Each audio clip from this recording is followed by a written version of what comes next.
ക്ഷേത്രത്തിലേക്ക് പോവുകയായിരുന്ന വയോധികയുടെ മാല അപഹരിച്ചു. ചവറ വട്ടത്തറ കുറ്റ്യാട്ട് കിഴക്കതിൽ ഭാർഗവിയുടെ മാലയാണ് അപഹരിച്ചത്. വട്ടത്തറ ക്ഷേത്രത്തിലെ ജീവനക്കാരിയായ ഇവർ കഴിഞ്ഞ പുലർച്ചെ 4:30 ക്ഷേത്രത്തിലേക്ക് പോകുമ്പോഴാണ് മാല മോഷ്ടാവ് പൊട്ടിച്ചെടുത്തത്. ക്ഷേത്രത്തിൽ നിന്നുള്ള തുച്ഛമായ വരുമാനം കൂട്ടിവെച്ചാണ് 71-കാരിയായ ഭാർഗവി ഏറെ മോഹിച്ച് മാല വാങ്ങിയത്.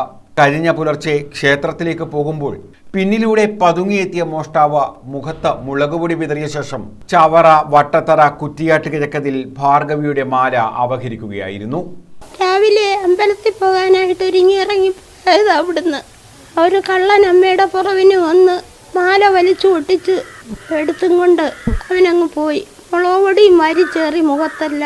എന്നിട്ട് അവൻ പടിഞ്ഞാറോട്ടങ്ങ് പോയി. അവനെ ആളറിയാൻ വയ്യാതായിപ്പോയി അമ്മയ്ക്ക്. ഇന്നത്തെ ഒന്നും അമ്മയ്ക്ക് അറിയാൻ വയ്യായിരുന്നു. വട്ടത്തറ ക്ഷേത്രത്തിലെ ജീവനക്കാരിയാണ് ഭാർഗവി. കഴിഞ്ഞ പുലർച്ചെ 4:30 സംഭവം.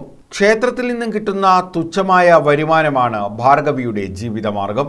ഈ വരുമാനം കൂട്ടിവെച്ചാണ് മാല വാങ്ങിയത്.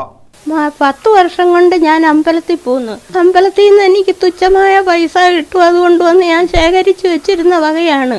ഇങ്ങനെ ഒരു മുളകുപൊടി വാരി കണ്ണി തേച്ച് അവൻ മാലയും വലിച്ചു ഒട്ടിച്ചോണ്ട് പോയി. പുലർച്ചെ മോഷ്ടാവ് മാല അപഹരിച്ചതോടെ ഭാർഗവി റോഡിൽ നിലവിളിച്ചു. പക്ഷേ ആ പുലർകാലത്ത് ആരും തന്നെ കേൾക്കാനുണ്ടായിരുന്നില്ല.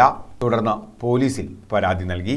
അമ്മ കിടന്ന് വിളിച്ചു കൂവിയപ്പോൾ ആരും ഇല്ലായിരുന്നു. അവിടുന്ന് എന്തായാലും ജീവനും കൊണ്ട് വീട്ടിൽ വന്നിട്ട് പിന്നെ അമ്മ തിരിച്ച് അമ്പലത്തിൽ പോയി. പോലീസ് വന്ന് എല്ലാം കണ്ടെഴുതി പോയി.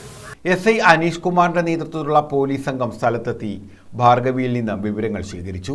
സംഭവത്തിൽ അന്വേഷണം ഊർജിതമാണെന്ന് പോലീസ് പറഞ്ഞു. News bureau, Chavara.